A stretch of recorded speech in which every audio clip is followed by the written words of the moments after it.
That's electric lines. To the flag of the United States of America, and to the republic for which it stands, one nation, under God, indivisible, with liberty and justice for all. Okay, roll call.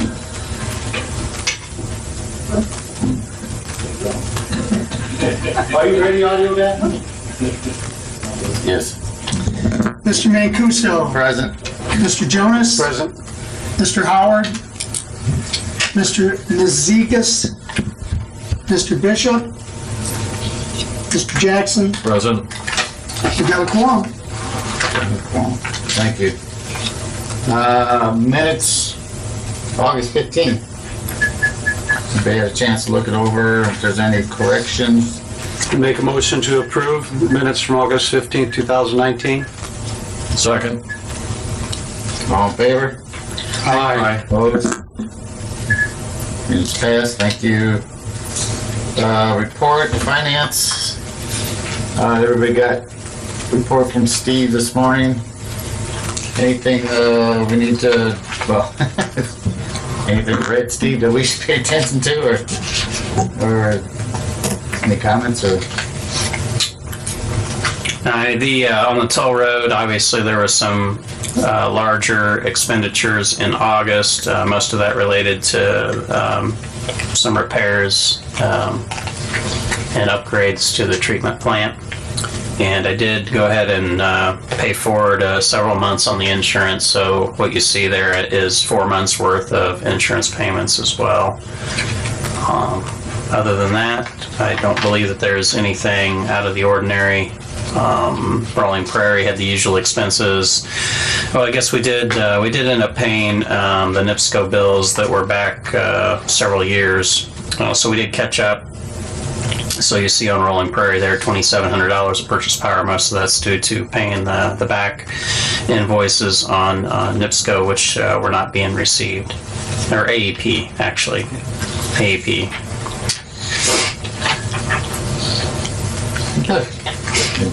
The utility or the bills that we were charged, the extra billing for the repairs at the toll road, you say we've been billed through, from Ashbury on those?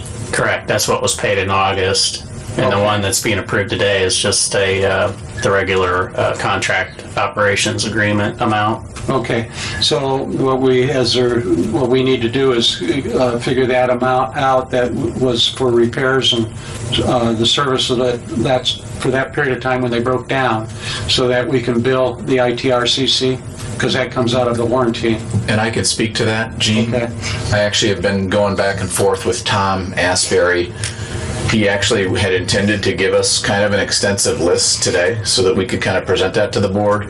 I got an email late last night where he just apologized. He said, look, I was swamped. The day got away from me. I will get it to you by the end of the week. I just couldn't get it to you by the board meeting. So we're already working towards having them actually get that number assembled so that we can presumably present it to the ITRCC. And yeah, it'd be great to kind of cross-reference it to make sure that our records and their records jive. Okay, but have we reimbursed Ashbury at this time for that money, or are we just kind of holding? Well, Steve would be able to speak better to that. Yeah, I suspect we've paid them. The invoices that have been submitted have been paid. Yeah. Okay. So we're entitled to be reimbursed, correct? I'd make a motion to approve the financial report of, I'm trying to see a date on here, month ending 8/31/2019.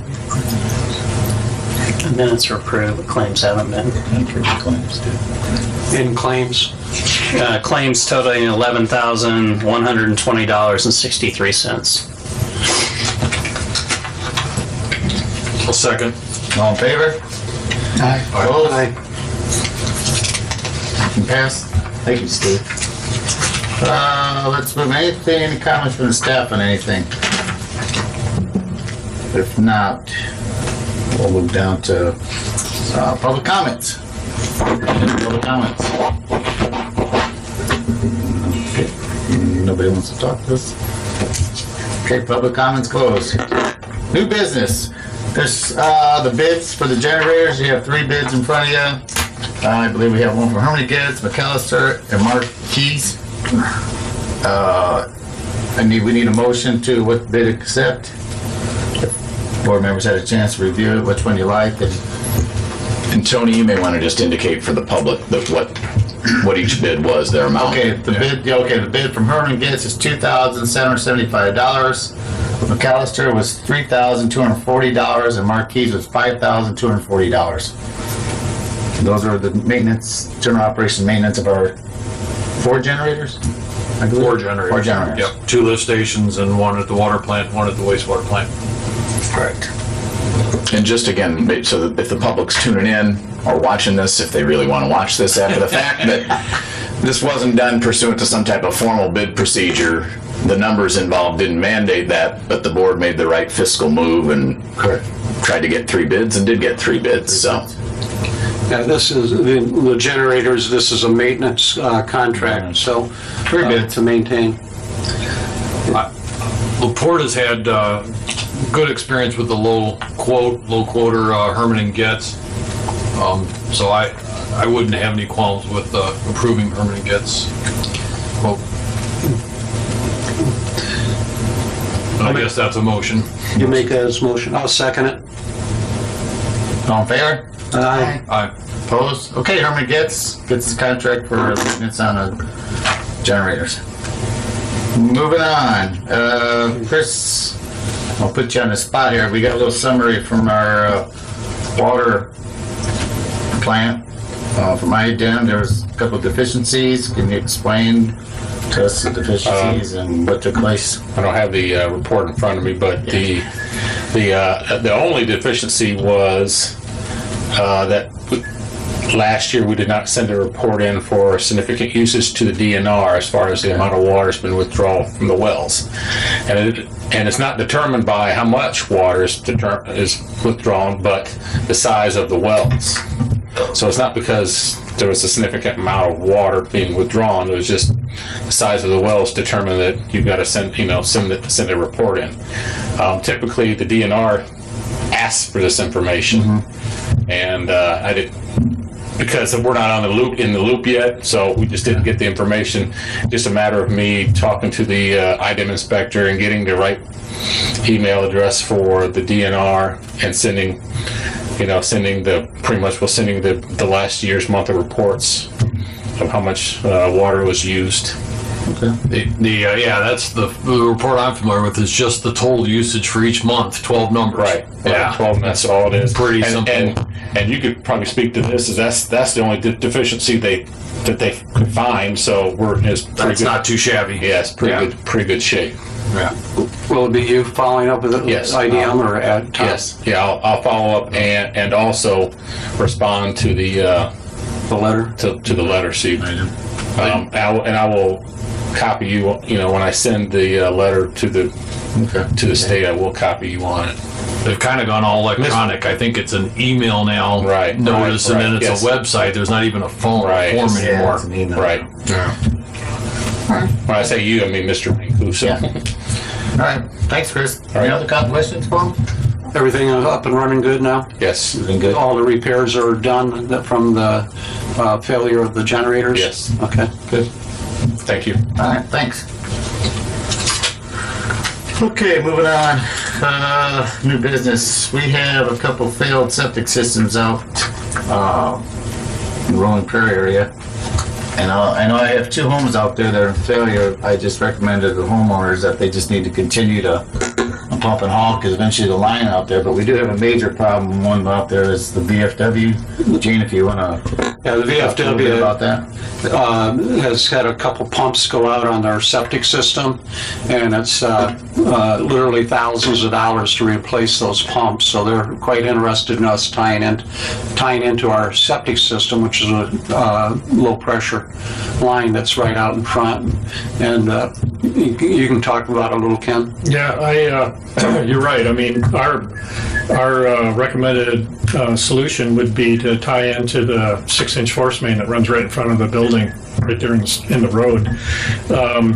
what I would probably recommend we do, in trying to include that into the Rolling Prairie project, I'm afraid that we would spend more money in just the activity, the administration task needed to get that approved. So what we would have to do, if we want to include that, is that we would have to, and I checked on this, by the way, after you and I spoke, we would have to first amend the original preliminary engineering report to include that as a within the planning area, which means we could be subject to doing something crazy like having to go out there and do an archaeological investigation or those types of things, we're subject to all of that. So that would have to be done by us. It wouldn't take much for us to do it, but that would have to be submitted to the folks at the State Revolving Loan Fund, whatever time was necessary for them to review it and comment or approve it. My feeling is, depending on the usage there, that a high head, actually wouldn't even have to be a high head grinder pump. We checked the pressures in the force main at that location, and we can do that easily with an E1 grinder pump and a 1.5 inch HDPE pipe connected to the force main with a saddle and a cork. And, There's about 6 houses right in that little area. Do you think the best tactic is I'm thinking about the future, a grinder pump at each, or build a little larger one and try to gravity? That would be if the board felt like service to those adjoiners would be logical or needed, yes. That's going to be more costly, obviously, and so we're and just reminding everybody where we're at with the SRF loan. As you remember, or SRF grant loan, as you remember, when just before we closed, or after we closed, no, I think it was just before we closed, we finally got the last round of comments from IDEM for the project. Remember, we had to proceed through all that process without having the permits in place, just to stay on their timeline, on SRF's timeline. And right there at the end, they asked us to revise the plans to include a higher grade of sanitary sewer in certain locations because of proximity to water wells. So our estimate for that added cost was somewhere in the $30,000 range. We only have about $60,000 or $70,000 maybe at the most in contingency, so that took half of our contingency. So I made a call to Jim McGough saying, hey, we're concerned about this. We don't want to go into this project with so little contingency when, we're not even under construction yet. And at the time he said, don't worry about it. If you need more money, we'll get you more money. What I don't know is whether that means more loan or more grant. So anything that we add to the project could potentially affect the monthly rate for the customers at this point. So what I would recommend is if you're not prepared to make a decision on whether you're willing to include 5 or 6 additional homes, which, that again would complicate the preliminary engineering report revision and some other things. I'm not saying it's not possible to do. It is possible to do. But the question would be, would they make funds available to us in addition to what they've already given us? We don't know that. And we would want to have that conversation with them ahead of time to make sure that a submittal of an amended PER would be potentially approved. Or do we go and fix the immediate problem for the VFW, in some other way? My guess is for the VFW, depending on their usage, we would potentially want to use a grinder pump that would match the potential inflow. So I don't know. I've been there, I know, but I never did any inspection of their kitchen facilities or anything like that. So typically, like an E1 tops out at about 11 gallons a minute. So if they have and I don't even believe I ever was in the restroom at the VFW, but if they have a kitchen that is qualified to prepare food with dishwashers and that kind of thing, we may want to go with something other than I had residential type grinder pump. But even then, if it were a duplex pump, it's probably going to be in the neighborhood of $7,000 to $8,000, maybe as high as $9,000, and then an 1.25 inch or 1.5 inch service lead out to the force main. And of course, we'd have to dig it up. I honestly, I should know, but I don't know exactly where the force main is in the road. Hopefully, it's in the shoulder. It's on the shoulder. Yeah. So, we wouldn't have any pavement restoration. It would be pretty cost effective to take that step. And if they're already using a system that has pumps, they probably already have electrical service there for it. So I could easily get a hold of Selge and say, hey, give us a quote. What I'm saying is that if you want to do it right away, I would do it outside of the contract, because we don't have a contract right now. I would do it outside of the contract. I don't know what the status of your cash position is, but you could initiate some kind of a deal with the VFW that if they can't pay for it immediately, maybe they pay you back for it over time. So just so I'm clear, Ken, one option would be to amend the PER and actually include this as part of the overall project. Right. And that's obviously going to take time and expense and Right. engineering and running into delay, etc. More delay than we're already dealing with. The other is that it's just a separate project in a sense. Yeah. Just to fix. Right. The board finds its own money, or historically they've had the owner figure out how to pay for it, and we tie him in that way. Yeah. And this would be for anybody, including the board. I just don't remember. The VFW, was it not included in either the original or the expanded service area? No, they're completely outside the area of planning influence. So that means we would have to amend that and then do whatever SRF asked us to do.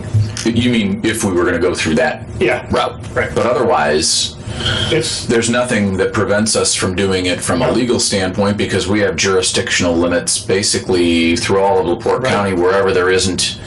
And that'd be something I guess we could double check, but just to make sure they're not in somebody else's service territory. I can't imagine they would be where they are, but there's no conservancy district. LaPorte, Michigan City don't extend that far, so.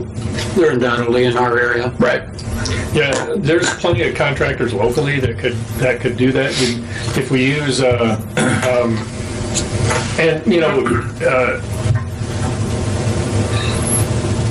we would probably be, if you take over the maintenance and ownership of that grinder pump and that connection, we'd want to make sure that it was something that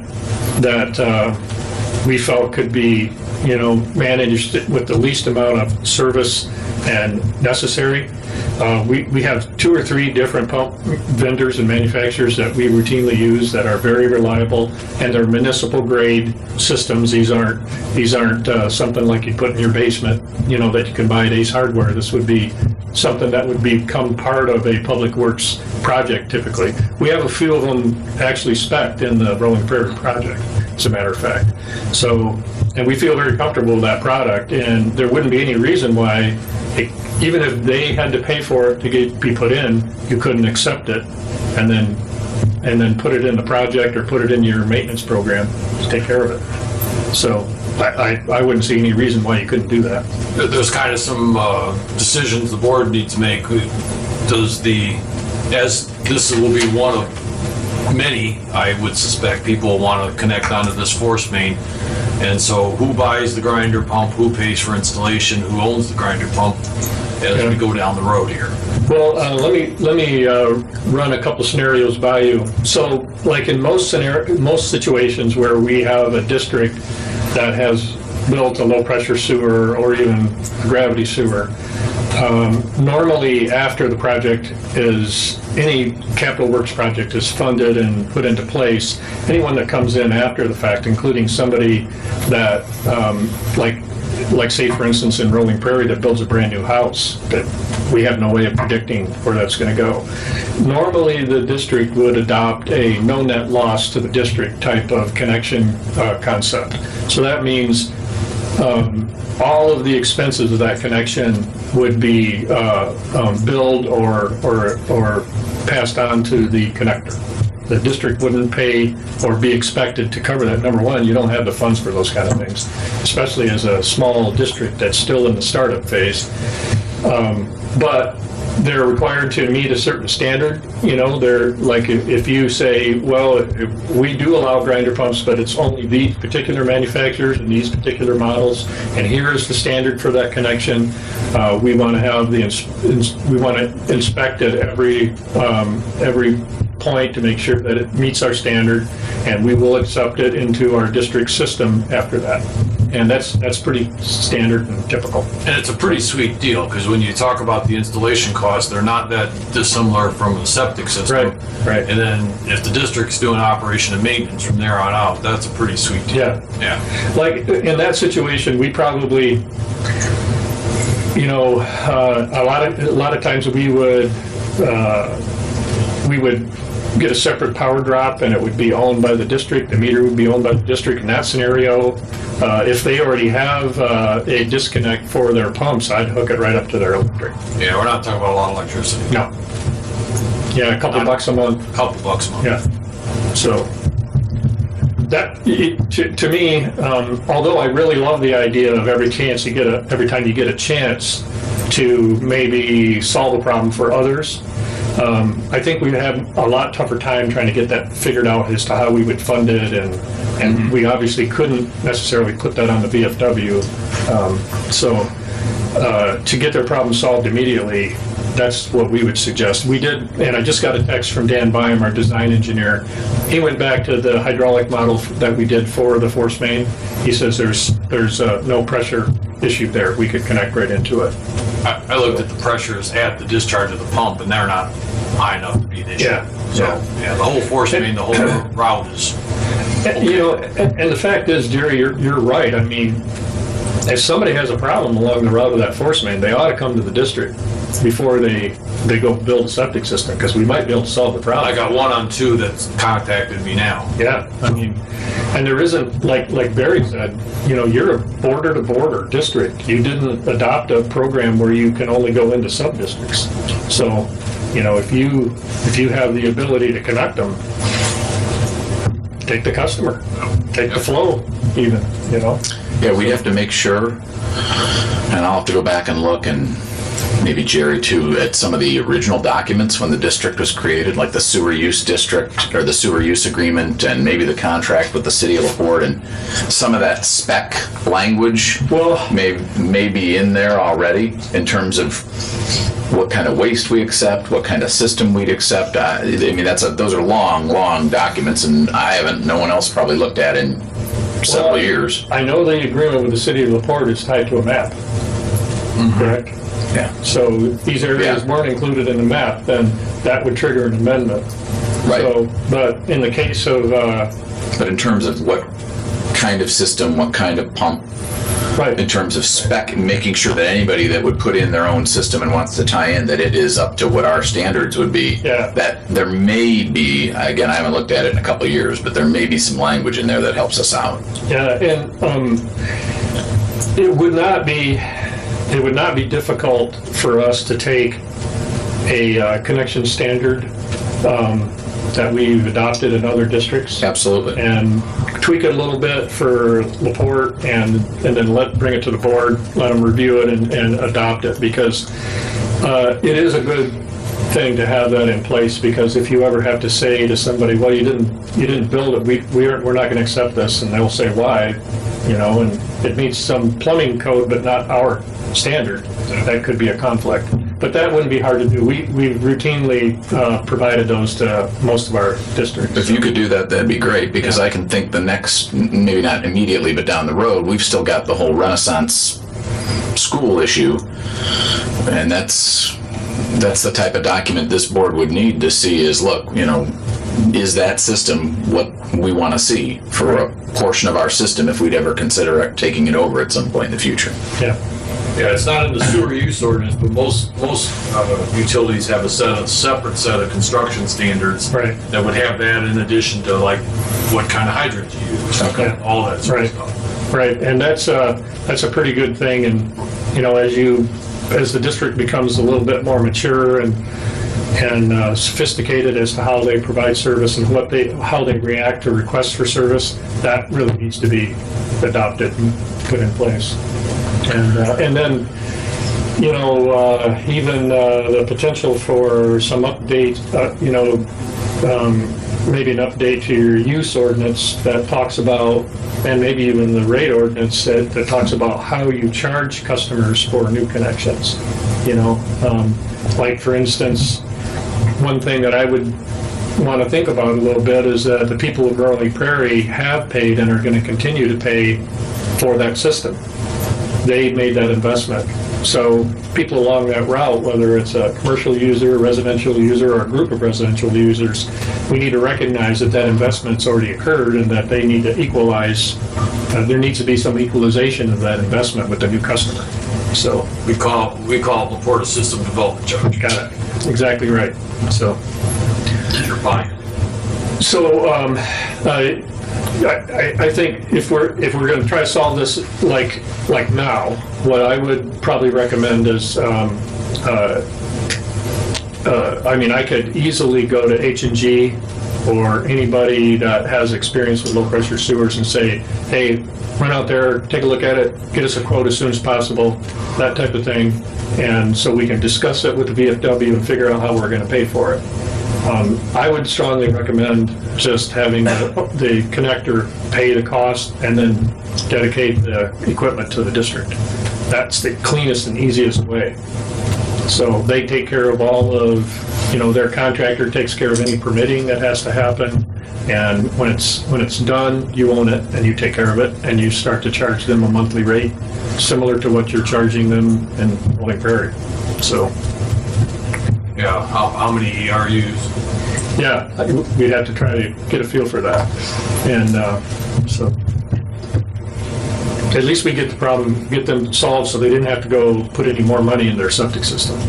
So, Jared, we probably would have to run it by the city because it is outside the mapped area. Is it something we could do in an emergency without having to go through the amendment process of the agreement?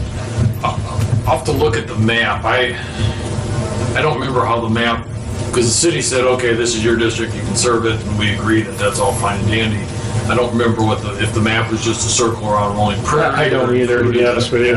I think it was a road line map, and I think it basically followed the guidelines that anyone within 300 feet of this line we could serve. There's some language in there that I'm nearly certain that says single-family dwellings along the route of the sewer can hook in. This isn't exactly that, but it's a customer on the route. Yeah. I'll take a look. For this, we should probably have a drawing. Should we put it out, get a couple bids on it? 2 or 3 prices? Well, it depends. If you're going to find funds to hire the contractor, then yeah, you'd want to get a couple quotes. Yeah. And I would. And we could certainly spec a pump out and give them some idea on what to do. If you're going to say, VFW, can you fund it and build this and turn it over to us, then I'd say no, have them go right to a contractor. So, what do you think their position is? Do they have? Well, the VFW doesn't have any money. They're struggling as it is, and it's costing them about $1,300 to get each time they have it pumped. So, obviously, they want to get resolved right away. If they're going to if we're not able to help them, then they're going to have to spend $5,000, $6,000, $7,000 for new pumps and get those installed and continue on. Being veterans and the service that they did for the country, I feel that we can help out the veterans in this type of situation, and it's an emergency situation, not something that was anticipated it was going to happen. Right. So in the meantime, in doing all of this, we need to make sure that we're taking advantage of designing it so that we can take additional houses in that are close in the proximity of this site. And obviously, if we were to go ahead and put the lift station in there, we would be in a position that we could tie these other places in, use this system, and the deeding of the property would have to be ours. I don't think we'd necessarily be in the right of way. I don't think we want to be right up in their building, but there's some things, issues that we'd have to contact and talk to the VFW also about. So, but from an aspect of moving forward with it, I'd say let's go ahead and we pay for it. The sewer board pays for it, and let's get it done. And then we go and still seek the funds from the SRF and whatever routes we can go. Well, you wouldn't get the funds approved in that way. The SRF will not approve after the fact. You would have to have the approval prior to spending the money. And that means the PER and design and how you're, basically everything we went through in Rolling Prairie to get the SRF. I follow you. So if you pull the trigger and build it, you're going to have to find another way to recoup those funds. Yeah. So, and I don't know what position the district is in relative to that. Well, it's a board decision. I would just any way the board wants to do it. I would just caution the board. I understand that it's the VFW and they're a great organization.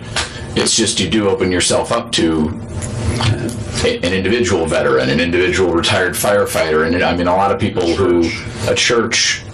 I mean, it is an area that this board has not gone. In addition to the financial aspect of it, it gets hard. Once you start saying yes, it gets harder to say no. And those people that did have to pony up and will have to pony up in phase 2 are going to be pointing at that and saying, well, why am I paying to tap in and why am I paying this fee? So I just think I just give the board food for thought, I guess is what I'd say, is you may be opening up a Pandora's box as this program moves forward. Yeah, one question would be, if we're going to build a system that would provide for multiple users there, does that bring us back to a requirement of the multiple notice that you're going into a new project area? You know what I'm saying? Where the district board has to pass a motion, provide notice to each service area Right. where they're going to do a public works project. Understand what I'm saying? I do understand what you're saying. Yeah, I can't remember how the wording of that particular statutory provision is worded, but it certainly is a possibility. Well, we're not hooking them up now. They would hook up when their systems fail. There's one across the street that has failed, and at that particular point in time, we didn't have any funds, especially to get them tied in. So we gave them they had a 20-year extension to put a new system in, but within 20 years they have to tie in. Now it's probably maybe 16 years now. McGuire was the name, but I don't remember the address. So, there is, in the future, as people need to tie in, we want to be ready for it. We don't want to put something in that has to be tore out and redone. Okay. At the board's discretion, could we finance the VFW's connection costs, bill them on their monthly bill? Yeah, that was one of the things that I was pondering in my head, and I would echo Barry's concerns about setting a precedent on providing something for an individual customer that may open you up to others in the future requesting that. But I think it is possible for the district to finance it and then surcharge the customer back over a period of time to recoup those costs. So take for instance, because this project is outside of our current loan grant agreement, we would find other financing, private local financing. I don't even know if our ban is still active. I mean, if we're only talking somewhere in the $10,000 to $20,000 range, I think that the district, with funds on hand, could find a way to make that happen. We'd have to be a little creative in borrowing from one sub-district to the other, but I think we could make it happen. Well,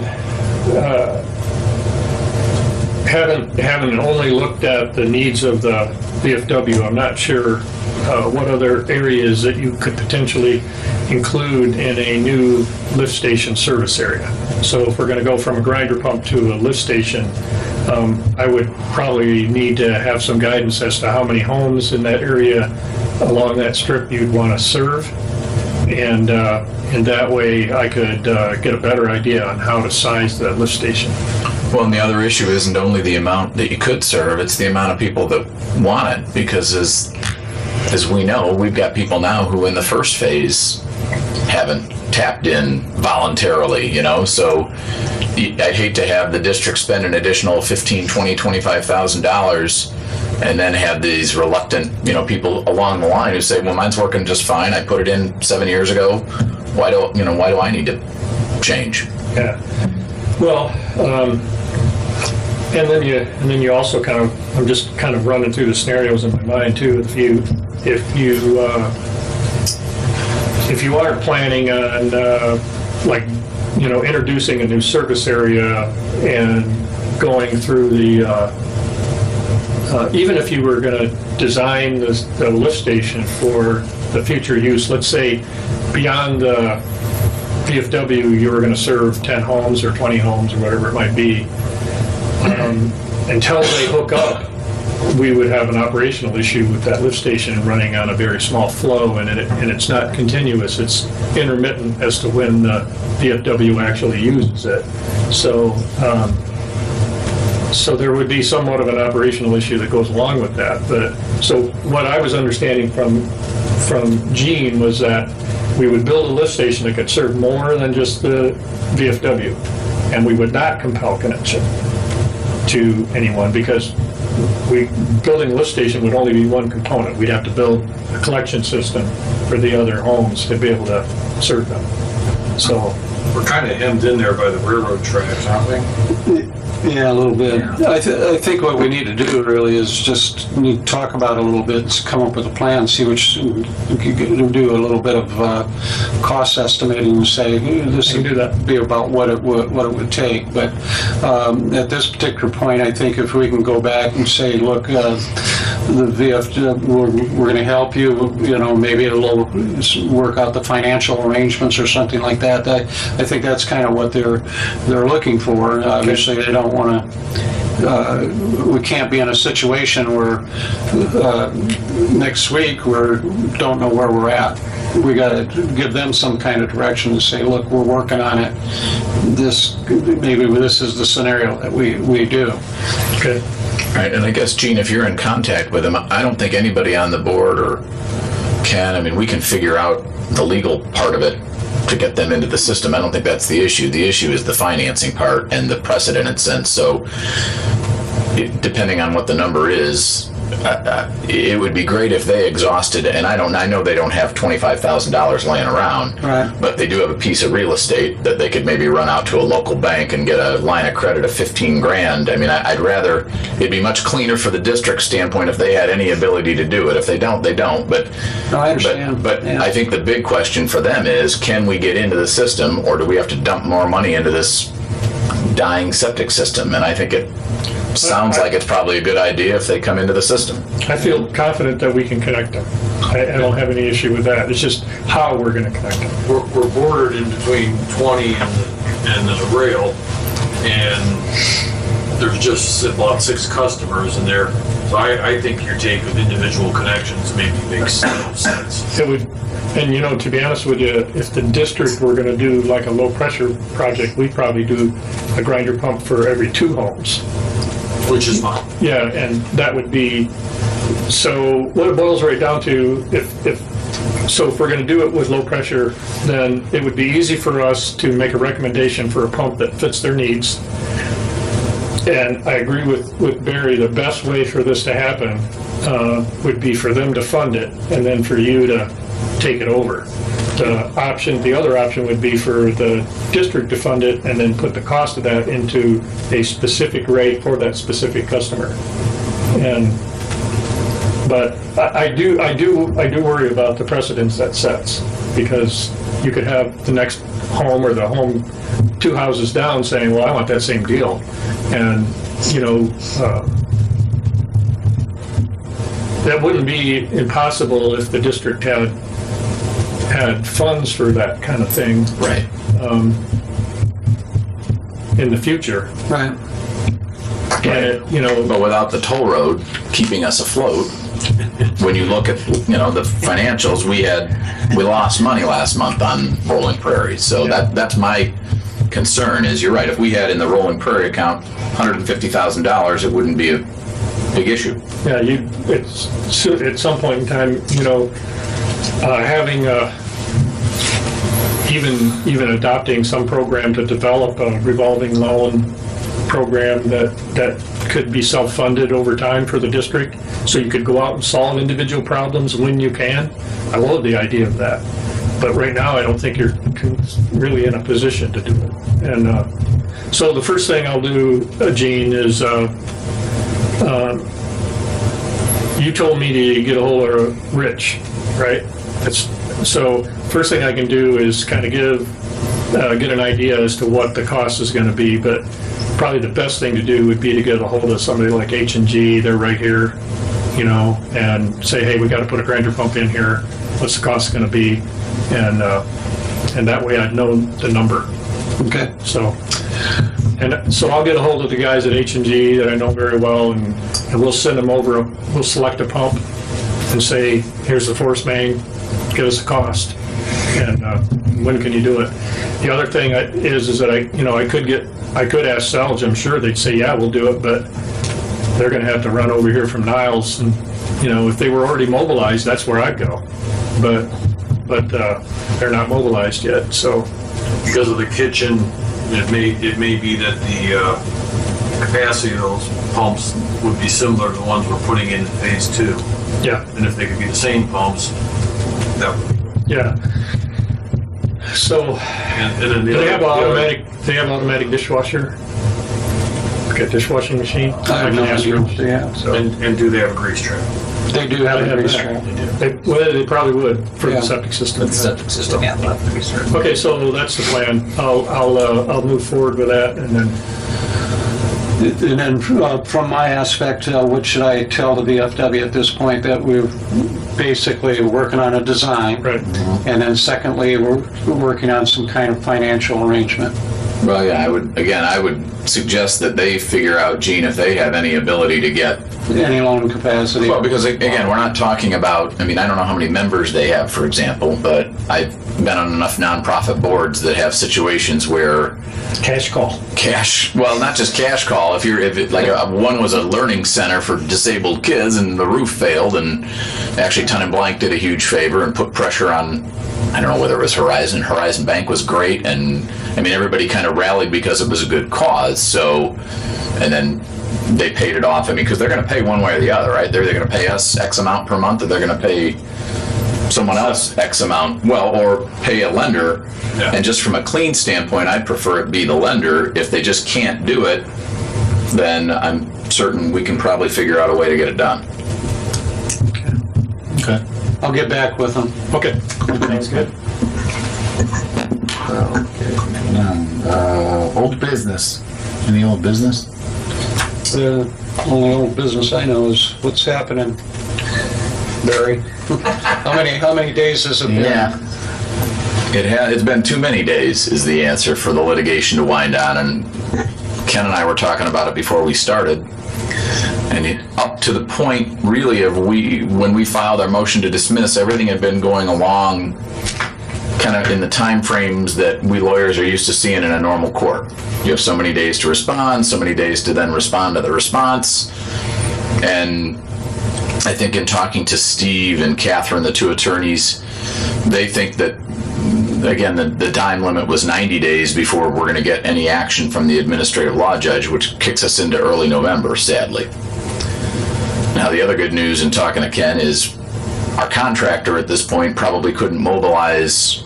If we found out tomorrow we have a green light, they probably are not going to be starting anytime in 2019 at this point, because they, like every contractor, are swamped. But yeah, it's very disappointing. And interestingly, I don't believe, at least that I've seen, Gene, that we've gotten any type of response from the petitioner to the dismissal motion. So they were kind of guns blazing, and now I'm not sure if they're just kind of running out the clock. But How many days after 120 days? Is it going to go longer? The last contact I got from Catherine Canello was September 5th. I sent her a note saying, hey, what's going on? And she said that the ALJ has 90 days to issue an answer, and that takes her into mid-November.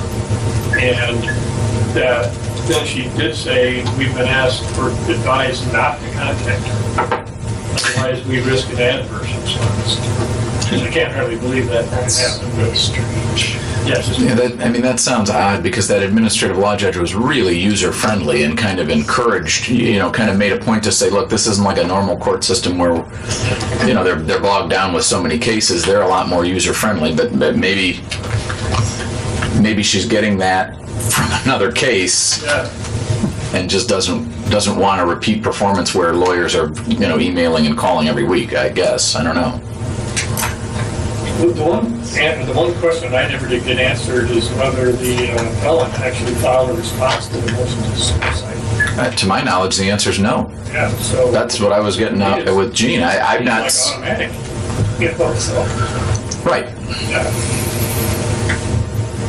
So if her attorney hasn't done anything, and so everybody just sitting here waiting for a judge that's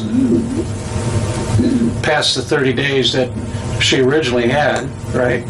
And somebody supposed to respond in 30 days, but he has 90 days to make render a decision. Is that what I'm understanding? And so he's the other attorney, the lady's attorney. Since he didn't do anything the first 30 days, the last 60 days here, he can't. It's past. No, I wouldn't guarantee that. In the normal world of the court system, Gene, I think your answer is yes. When you blow a deadline, you blow a deadline. Yeah. And we wouldn't be waiting. Yeah. If you blow a deadline, the judge would generally make a ruling and say, well, you blew the deadline. I don't know that it's that ironclad in the world of administrative proceedings. So I know what you're saying is, look, are we just riding 60 days out, but we know we're going to get a favorable ruling? Am I confident, as Ken is, as we all are, that we're going to get a favorable ruling? Yes. But I don't take any solace in the fact that they haven't filed anything. I think they could potentially maybe file something later. The administrative law judge, I think, probably has the discretion to say, oh, well, I can look at it. Again, the issue is, what are they going to file?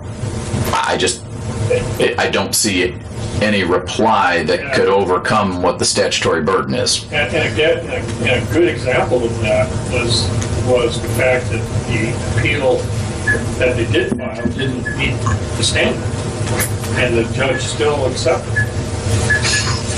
Clearly doesn't meet the standard. There wasn't anything in the appeal. So it's almost like. I think they want you to come to the mic. Can you come to the mic? So it's kind of like, I don't know, I guess they make up the rules. So, because again, the appeal has three clearly worded categories that the appellant is required to achieve, and none of those were achieved. Even the folks at Craig Duvall said that. And that was actually what their motion to dismiss was worded. It didn't meet the standard. Dismiss it. So, but she didn't. Shouldn't even really have accepted it, to be honest with you. But I think it's a she. It is. Yeah. So. Wow. Okay. Anything else? I had one thing. The Kingsbury Utilities had wanted to purchase the two chlorine analyzers and the incubator. The incubator they picked up and everything works fine. That's great. They're going to cut a check. the analyzers, they could not get working, and they dumped them back in my office at the treatment plant. So there was a price on each. I don't remember what the numbers were, but the district will get a check for the Incubator. incubator. All right. So you need direction what to do with them? I can put them back in the water plant if you want them up there, or we can put them in the dumpster. Put it in the dumpster. I don't understand how they sat there for a year and a half or whatever, but they were operational when they were taken out. He said they were power up, but they kept throwing an alarm. And he even tried combining parts to get one that wouldn't throw an alarm, and he couldn't get it to work. So I don't know if they're useful to us to keep on hand as a backup to the, but this is Zach out there. He was unable to get anything. Yeah, they kept throwing an alarm. So something to do with transmittance in the device. No reset button or anything? I know he powered them up and down and swapped the parts out. So he made the counts try to get it working. They're junk, I guess. So. They're pretty old. Yeah, they're no value to us. Yeah. Dump it. Just get the check for the other one. Anything else? I got one question. The fairgrounds has the sewer ran. Shouldn't we been a part of that when they ran that sewer line there? I don't know the whole story, what went on. All I know is that it's there, and I don't know why the district wasn't informed. I think predating the district's district's formation to be county-wide, the county ran the sewer out to the fairgrounds. Right. And then gave it to LaPorte.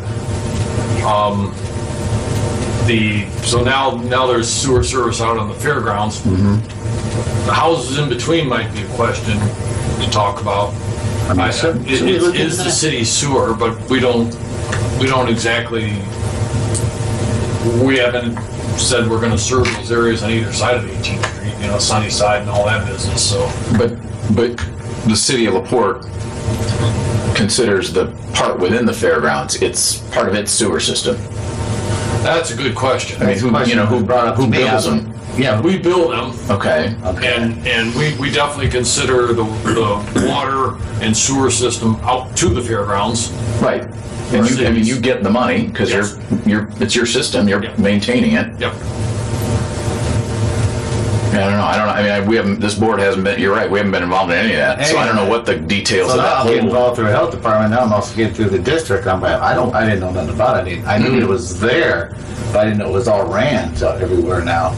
Because I'm getting questions now is that the city wants a couple of places to put grease traps in there, and I'm like, well, that I should have been the question for the district, for health department. We don't care where you put it, you gotta have it. But the city's telling us something else, and I'm like, I can't tell you what it is. The city tells you grease traps going there, grease traps going there. But as a district, I'm surprised we didn't get involved in that. We wouldn't, as the city, we wouldn't design the system where the grease trap goes and all that. We would just say there needs to be a grease trap. Yeah, he put it in and didn't put any grease traps in. What's that? He put the line in, no grease traps, and now the city wants grease traps.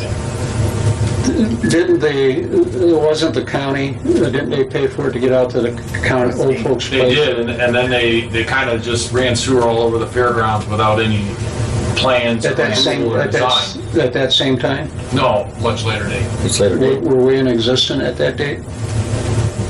This was last year or the year before. Yeah, we were in existence. Okay, so That's on the fairgrounds property.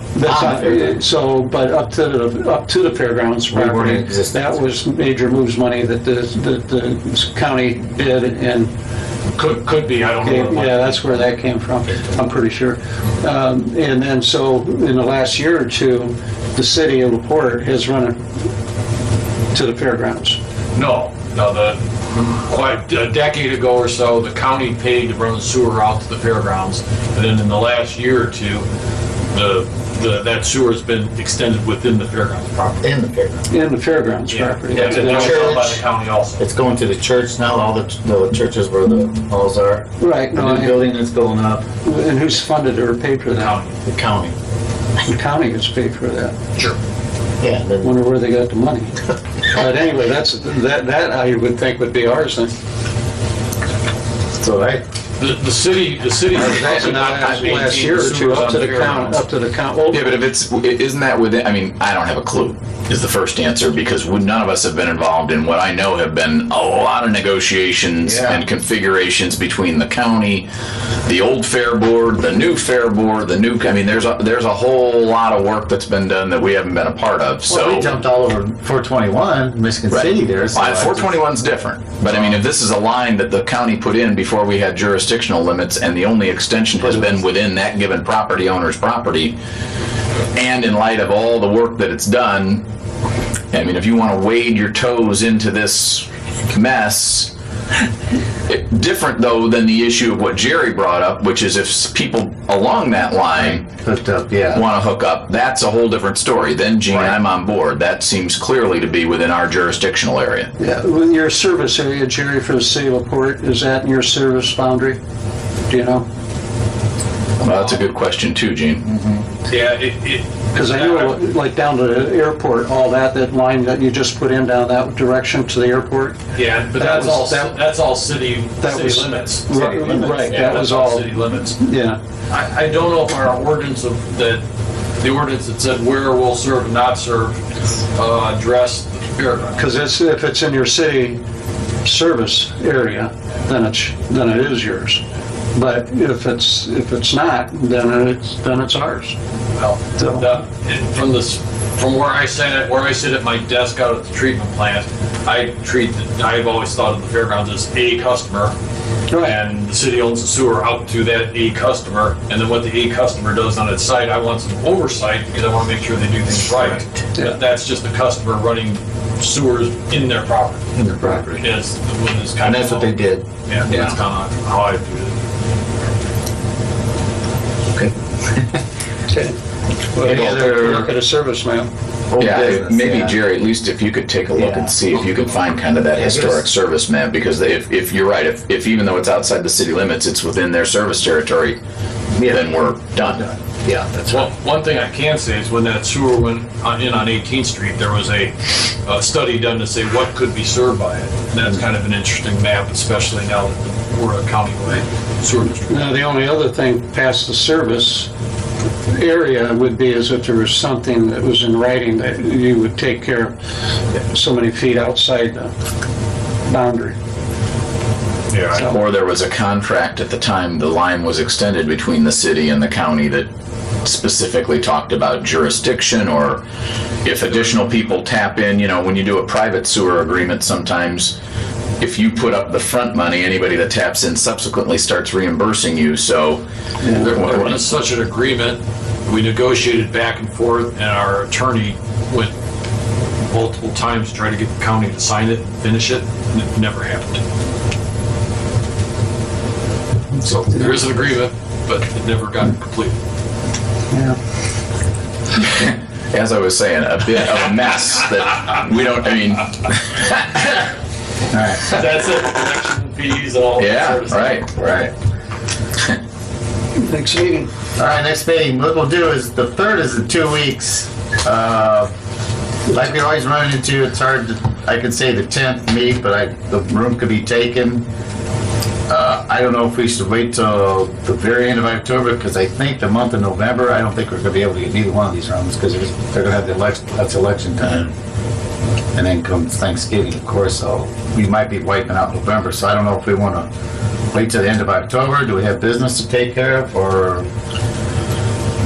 Well, we could say the 17th, the 10th, but I have to check to make sure the rooms are available. Just like last time, remember? Right.